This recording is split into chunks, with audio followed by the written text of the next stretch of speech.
Hey everyone, what is up? I am Candace, Cordelia, and welcome to Captiol Wrestling TV. I am here for a very special interview with Mike Law, and as you know, Mike has started at Captiol in a very, very interesting way. He started with people hating him, and soon enough proved himself to be one of the best talent at Captiol Wrestling that we have today. So here we are. How are you, Mike?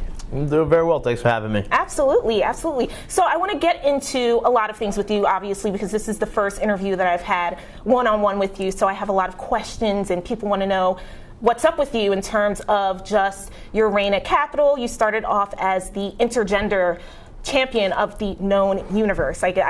I'm glad I got that. I almost that was very well done, because even I couldn't get that on like 2 or 3 tries. Yeah. So talk to us about that at first, because you came to Captiol, you lost your first match, but you can't win everything, and you proved yourself. You proved yourself. You won that belt, and I just want to get an idea of the journey that you've had so far. No, and I think a lot of people, there are things that when you're given a certain direction of what to do, you as a visionary often think, oh, this could be done better, you know what I mean? And so, I'm glad that it transitioned eventually to something else, because if we weren't going to do it all the way that I felt it should have been done, then we might as well just go, and change directions, which we eventually did with that intergender title. And so, as far as when I first started with the company, like anything else, it's a testing thing. You're testing the field. Obviously, people didn't necessarily like me, but I think gradually what happened was it's not necessarily people even still like me. I still get people who like boo me, which is fine. Yeah.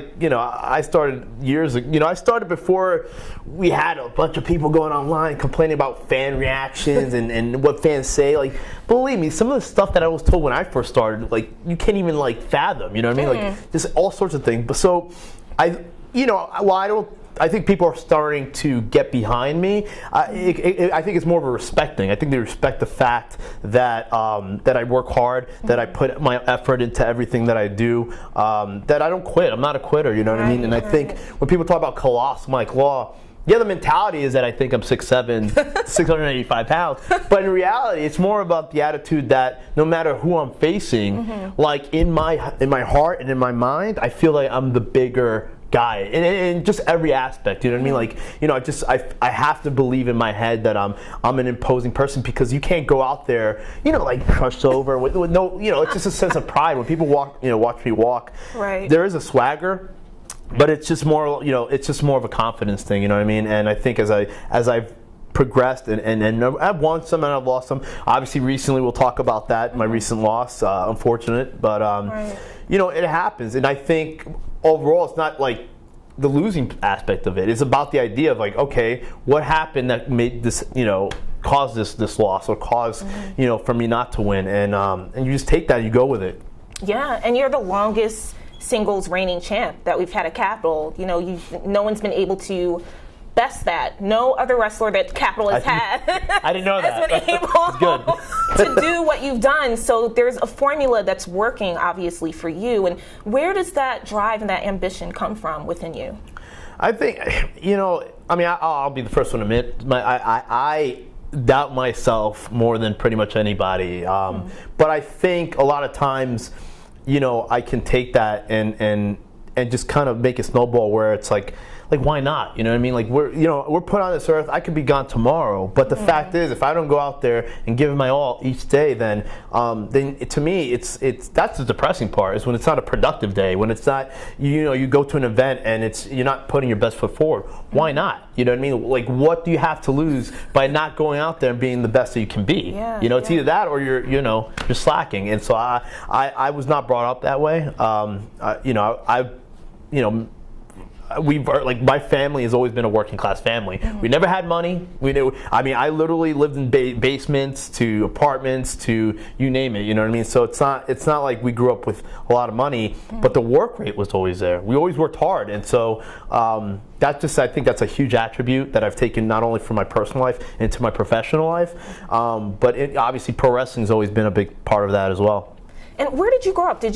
From what I understand, I think it's New York. Was it the Bronx or? No. Yes, I grew up in New York. Okay. I was born in Brooklyn at Brookdale Hospital. Okay. Big shout out to them. They actually almost replaced me with another kid. I wouldn't be having this conversation. There would be no Colossal Mike Law. No, I need to know about this. What nurse, happened there? Okay, so what happened was I was born. So they took me and they put me in the nursery gimmick. And then what happened was I think the nurse either they placed me in somebody else's bin, or what is that? Is that what it's called, bin? I don't know. So they a bin? That sounds so wrong. Like, place a baby in a bin. Whatever the little, like the bed, I guess, right? The little crib. So they took me and they gave me to my mom. Well, actually, they gave the other kid to my mom. My mom, sorry, I'm so passionate about this. And then my mom's like, no, it's not my kid. This is somebody, you know. So they almost ended up taking me to somebody else. That's like a Lifetime movie. That's an exact plot to a Lifetime movie. Yeah, Switched at birth, exactly. Who know who you would have been talking to at this point? So, so grew up in Brooklyn. Born in Brooklyn, grew up in Queens. So I'm a Queens boy. So Ozone Park for the most of my life. Moved around a lot, and then from there, been living in Long Island for a couple of years. Yeah. I hope nobody is looking to stalk me because there's that happening. I live in a fortress. I live in a fortress. Just an unnamed fortress. Yeah. Area 51. So how did the journey in wrestling start from you, growing up in New York, and what was the moment when you thought that, okay, I want to pursue this, I want to be a pro wrestler? I always wanted to be a pro wrestler. When I was 4 years old, I remember going to Madison Square Garden watching Ricky Steamboat versus Macho Man Randy Savage inside of a cage, and I'm thinking, like, man, even then I was like, that's the long, like, as far as memory wise, as far as pro wrestling, that's as far back as it went, and that was a live event. My uncle almost got the crap beat out of him because he had one of those air horns. Oh my god! And he kept on, pressing the air horn, and the guys in front of him weren't very appreciative of that. And then they turned around, and I remember fists started flying and everything. I fell in love with wrestling, but as far as training, I started training when I was 15 years old. In 1998, guys, 1998. Wow. I'm old. The 90s. Yeah, in the late times. 90s. Yeah, it was comparatively. Yeah. So 98. My uncle was a referee at a local indie company called Arena Puerto Rico out in Brooklyn. It all ended for him when some dude who didn't legitimately like him, he was a referee. He took a Heineken bottle and broke it over my uncle's head, and he was done after that. It just. Stuff like that doesn't necessarily happen as much nowadays, but it was a wild, wild west for years, and that was one of those things where, you either took it and you embraced it, or you're like, okay, well, I don't want any part of it. So stuff like that happened a lot. Certainly does not happen anywhere near as much as it does now, or back then. But I started training. I was like 110 pounds. My goodness, and I'll be honest. The one thing I will say is, I probably would have trained a little bit later, 15 years old, to be training with guys that were 300 or 400 pounds, or huge guys. They didn't want me. They didn't want a guy, like a kid that was 15 years old who's 105 pounds, soaking wet with 2 bricks in his pocket, to be wrestling. This was a big man sport. This was a business that was built on and I look back at that, although I'm grateful for the journey. You know what I mean? I'm absolutely grateful for the journey. I probably would have told myself not to have started that young, because it takes a level of maturity to be a pro wrestler. And people say, oh, well, it's wrestling and it's entertainment. I get it, it is. But at the same time, I think mentally, it's more of a mental game a lot of times than it is a physical. And so I remember my first night in there. And I still thank the guy, Homicide, from Impact Wrestling. He was the first guy I ever got in the ring with. He didn't remember it, and I did not expect him to remember. But I always tell him, I'm so grateful because I had no idea what I was doing. And then you and I locked up, and I was like, he could have killed me. I mean, seriously could have. And he didn't. And it was I didn't know, we call him D, but I didn't know, Homicide that well.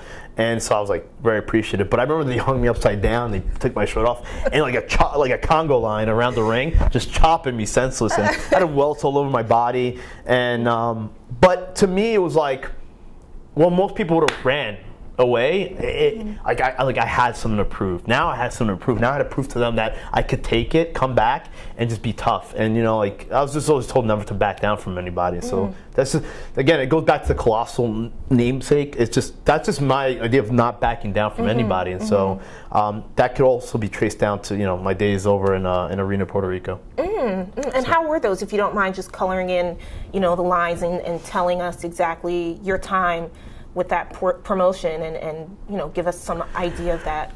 It was, it's not what it is today. Certainly not. There are a lot of great training centers today. I mean, just great. Everything from the House of Glories to Creator Pro, Wrestle Pro, Monster Factory, etc.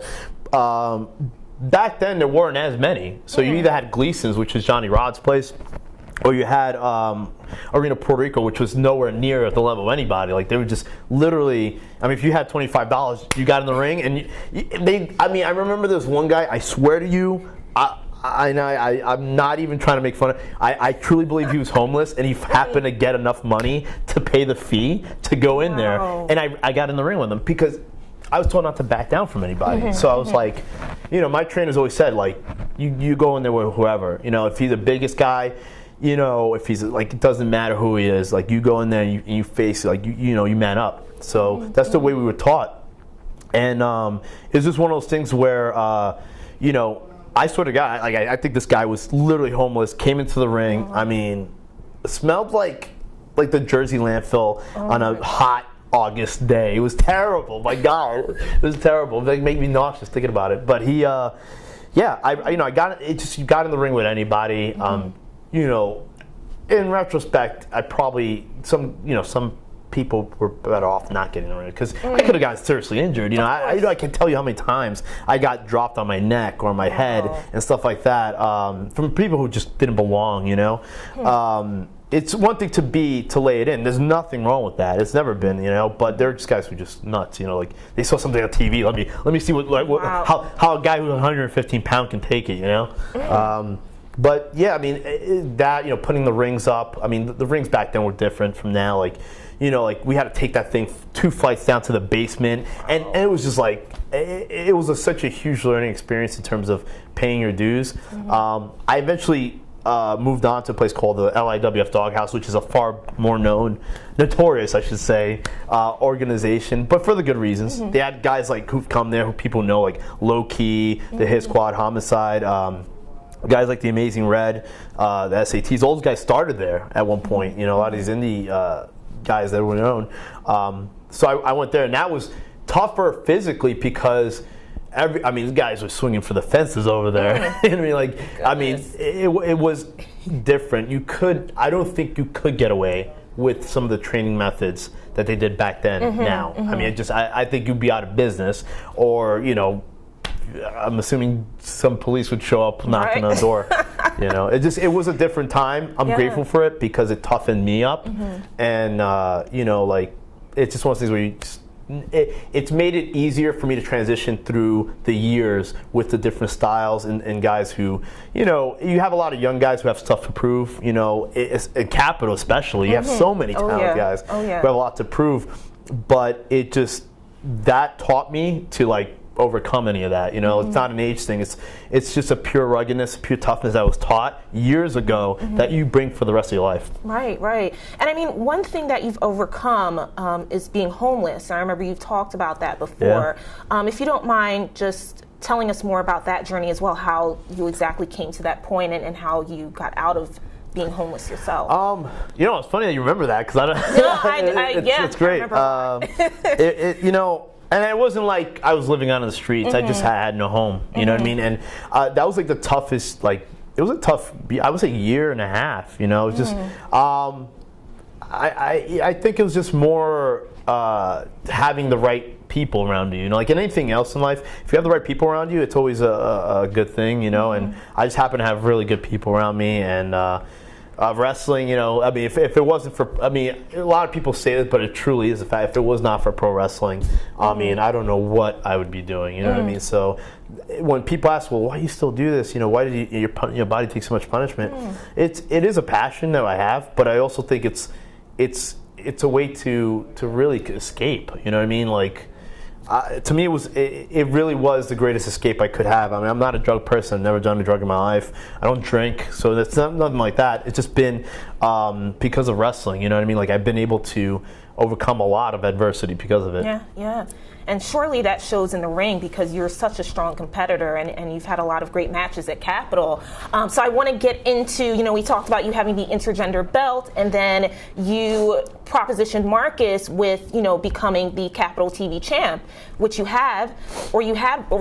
rather. Yeah. And then that upgraded to the Sapphire belt, which I presented to you in the ring, and that was really a great special moment for both of us, if I might say so myself. Well, yeah, I mean, I'll take it. Yeah, absolutely. But, unfortunately, you no longer are in possession of that belt. So I want to kind of go into that transition with the match that you had with Menfo Mofo and, your thoughts on that.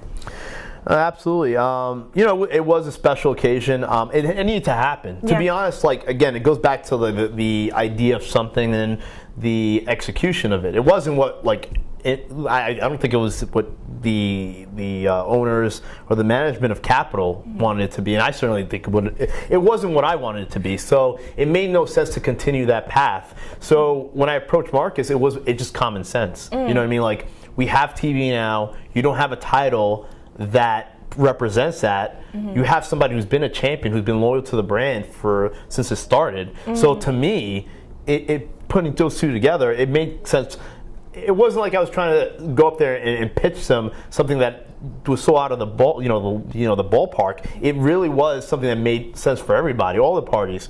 You know what I mean? You had a viable champion who'd been holding on to the title, facing guys, the top guys that the company had, win or lose, but it really was that. But then you also had a company that now had TV, and you needed a representative, and you needed somebody who was loyal to the company. And I'm not putting myself over like that, but who else has been there since day one? I have, So it made sense, and so the transition was there. I mean, Sapphire Nightclub decided to sponsor it. It's a big title. It's a heavy title. And I wish, on all levels, I wish I was a little bit more proactive in promoting myself as champion. It's been one of my hardest transitions, I think, with social media a lot of times, and I'll be the first one. I hate it. I hate social media. I hate it. It's just one of those things where it's just like, I don't know. I want to turn off the phone and just live my life. You know what I mean? Right. But it is a necessary evil what we have in order to promote ourselves properly and promote the brand. But I just think if I could go back a little bit, I would have probably done more with that. Obviously, what ended up happening at the last event at Capitol with me losing the championship to Memphis Mofo. And people seem to get that mixed up. Yeah. It's easy. Well, why would not call yourself Memphis? Right. Where is he from? I can't even remember. That's so hard. I want to say the DMV area. I could be completely wrong, but I believe it's the DMV. But okay. Well, what's the deal with Memphis? What's the name Memphis? Is it because Colossal? Okay, Colossal Mike Law. He thinks he's a big guy, right? So what's Memphis Mofo? What is that? Ask him. I will have a one-on-one with him and then ask him. Yeah. But we will get back to a bit more. We're going to talk more about the belts and Memphis Mofo and Bo Crockett. But guys, thank you so much for watching Capitol Wrestling. We have some great stuff for you more in store here with Mike Law, and we will take a little break. Thank you. Want more Capitol Wrestling content? Then look no further than our Instagram. Follow @Capitol Wrestling today and see every moment the Capitol has to offer, as well as match announcements, merchandise deals, and more.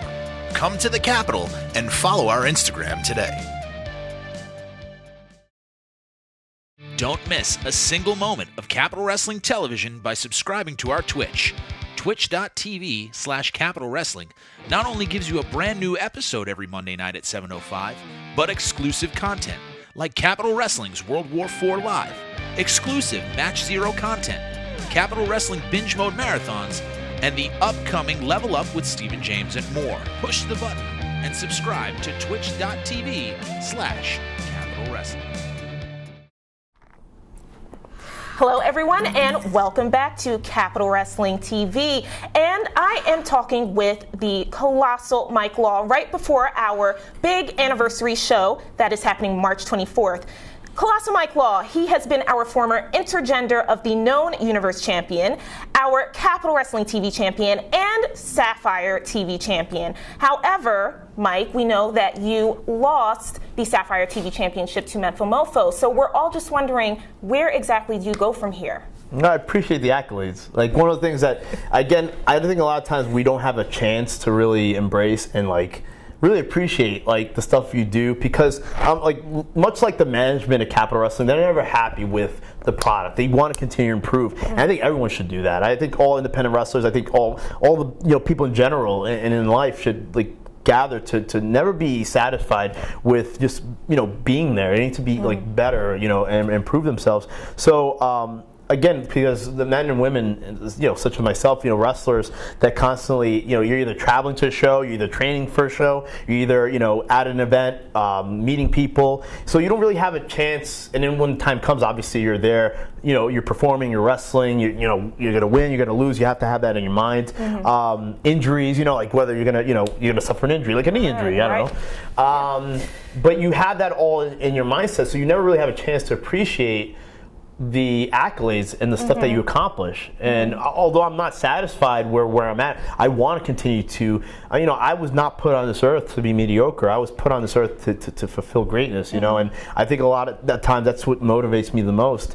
I think a lot of times with us is we just don't have the time to really contemplate like, oh, well, I did this well, or I won this title, I won this championship, I represent this company, and I'm on that same mindset. Like I constantly want to improve, and unfortunately, I will not be at the anniversary show. This will be the first event I miss for Capitol Wrestling since its inception. So. And you've accomplished so much. I just ran down that whole resume, but you've done so much at Capitol. I mean, you were pretty much the first champion that we had for the promotion. So, we have the anniversary show coming up, and you're not going to be there. But is there anything that you'd like to say to Menfo Mofo and the NRA? If you could say anything to them right now, as you just regroup your thoughts and recuperate, what would that be? Yeah, I'm not going to be at the event on March 24th. I will say that it is a great event. I think every fan who has been there knows that Capitol Wrestling is out to prove a lot, but I also believe that they want to put the best product forward. But me in that same mentality, I can't, as a person who lost a title, a championship, and any champion who's overcome will tell you, sometimes you have to take a step back to see what you need to do in order to regain that momentum that first helped you to get to where you were, which was the the Capitol Wrestling Sapphire TV title. So that's where I'm at. I have to mentally get myself. It's a mental game. People don't realize that. I've seen so many people come and go in wrestling where it's like they had the best physiques, or they were the biggest guy, or they were like the fastest. They had some amazing high flying moves, but they didn't realize that it was more mental than it was physical. It is physical. Don't get me wrong. It really is. But the mental game that pro wrestling and this business has, you have to be sharp. You have to be ready. And so, being the fact that I'm my knee, I'm rehabbing my knee as well. But I'm also, mentally take a step back to see where I need to be in order to, push forward. That's something that I'm taking this time to kind of just go back into. As far as the NRA, Bo Crockett, especially those guys, Bo, Menfo Mofo, like, Bo doesn't realize he's doing himself a great disservice. Like, those two clowns are just joined at the hip. They share the same brain. Like, it's on Twitter, it's on, even in the locker room, I see how they're like constantly like next to each other, like they're buddy. Like, anyone who knows me knows I'm a loner. I travel to events by myself. I stick to my own corner. It's not that I think I'm a superstar or anything like that. That's just my mentality. I'm just very, I'm an introverted, you know what I mean? Like, am I friendly? Am I professional people? Yeah, that's who I am. But at the same time, I see those two guys, and Bo Crockett doesn't realize how much of a disservice he's doing to himself. He thinks that he's doing himself this great service by being the right-hand man of Menfo Mofo, but he doesn't realize that at the end of the day, he's hurting his own career. He doesn't realize it. See, like, I'm giving you free advice here, Bo Crockett, because I know you're not very intelligent. You need Menfo Mofo to complete most of your sentences. But I'm telling you that in a couple years from now, that's all you will be, is his right-hand man. You're not going to be the guy. He's a TV champion now, okay? He has something that you don't have. This business, unless you're in a tag team, which, yeah, they're off and on, but there's like a million guys in the NRA, really. I mean, but the fact is, like, they're not the focal point as far as a tag team. They have the Classic, they have the Tough Guys Inc. Those are the focal point as a tag team. Menfo Mofo and Bo Crockett are singles wrestlers. And so what this guy, Bo Crockett, needs to realize is that by being the right-hand man and being, that's all he'll ever be. He'll never be the guy in that group. He'll never be. And as far as I'm concerned, he'll never be the guy in Capitol Wrestling if he continues to do so. You know, like, it's literally like those guys can't go, like they can't go to battle by themselves. They have to have each other's back. And I get it. It's a safety in numbers thing. But me, everyone knows I've never been one of those guys. I've never been in a gang. I've never been in a group. I do my own thing, and that's about it. You know what I mean? Like, that's just the way I was brought up. You know what I mean? Like, if I had to fight my own fights, I'm fighting you one-on-one. You know, obviously some people can't do that, so they choose to, you know, bring others into their own fights. So, you know, I can't control that, unfortunately. Fair enough. Well, thank you so much, Mike. It was a pleasure talking with you today here at Capitol Wrestling. And we are unfortunately going to miss Mike at our anniversary show on March 24th. A lot of great matches. This is Candace Cordelia signing off for Capitol Wrestling.